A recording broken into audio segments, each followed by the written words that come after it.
For 10 years, I believed I was living a dream.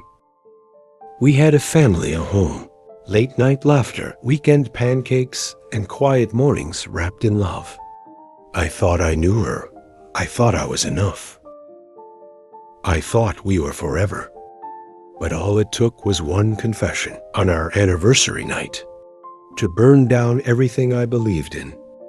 What you're about to hear is the unraveling of a marriage, of trust, of me. This is not just a story of infidelity. It's a story of how you survive it. It was our 10-year anniversary. I spent weeks planning it, the reservations, the little gifts scattered through the day, even the playlist that would be playing at dinner, filled with the songs we used to dance to in our kitchen before the kids, before stress, before life caught up. She smiled when she saw the setup. I remember the way her eyes welled up when I handed her the letter. I'd written one for each year of our marriage. She hugged me tighter than usual, held my hand through the entire dinner, and whispered, "You're the best thing that ever happened to me." If you asked me in that moment if I felt loved, I would be said yes. If you asked me in that moment if I trusted her, I would be laughed and said with my life. I didn't know that by the end of that same night, my world would crack open in a way it never had before. She got drunk that night. Not sloppy, not embarrassing, just looser than usual. She laughed more, her guard dropped. We got home and she changed in the same robe she wore on our honeymoon. A little worn now, but it still made my heart clench. We sat on the couch, her legs over mine, a glass of wine in her hand. 10 years, she said, swirling the wine. 10 years, I echoed, smiling. She looked at me for a long time. Then something shifted. Her smile faded. Her eyes got that faraway look, like she was pulling up something from deep, dark waters. "Can I tell you something?" she asked quietly. I should be said no. I should be kissed her and said, "Not tonight." But I didn't. I nodded. She paused, took a deep breath, and then, "I haven't been honest with you." The air changed. "I cheated," she whispered. My mind didn't register it at first. Not fully. The word floated, hung in the air between us like smoke. I waited for the punchline. For her to say she was joking. For her to laugh and say, "Gotcha." She didn't eat when I asked. My voice hoarse.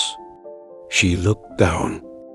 More than once she said, "Over the years."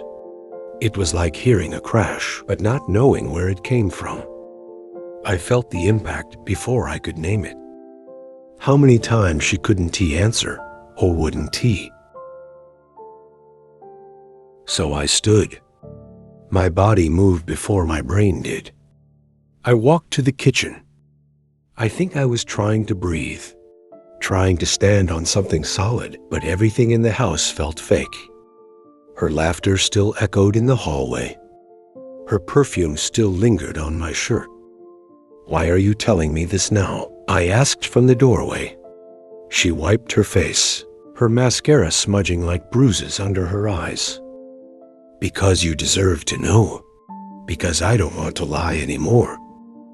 Because I want to fix this." Fix this. She said it like it was a leaky pipe, like it was something we could patch with enough time and glue and counseling. But some things don't get fixed. Some things stay broken, and some truths once spoken can't ever be unheard. The next few weeks were a blur, a war zone of apologies and silence. She cried every night, said she would do anything, begged me not to leave for the kids, for us, for everything we had built. And I wanted to believe her. God, I wanted to. But I couldn't stop asking myself, when, who? how many times she answered what she could. Said it started the second year of our marriage. That it wasn't just physical. Sometimes it was emotional. Sometimes both said some of them were one-night stands. Others lasted months. Said one of them lasted almost a year. I asked if I knew any of them. She hesitated, and that hesitation was louder than any answer. It was my best friend. One of them anyway.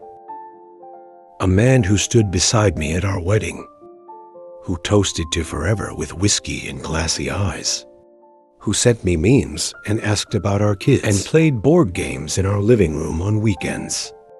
And he'd even inside my wife more than once. More than a dozen times.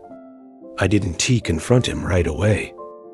I needed to process, to scream, to hit something. I drove to a hotel that night and sat in the dark. I stared at the ceiling until morning. My phone buzzed nonstop her name again and again.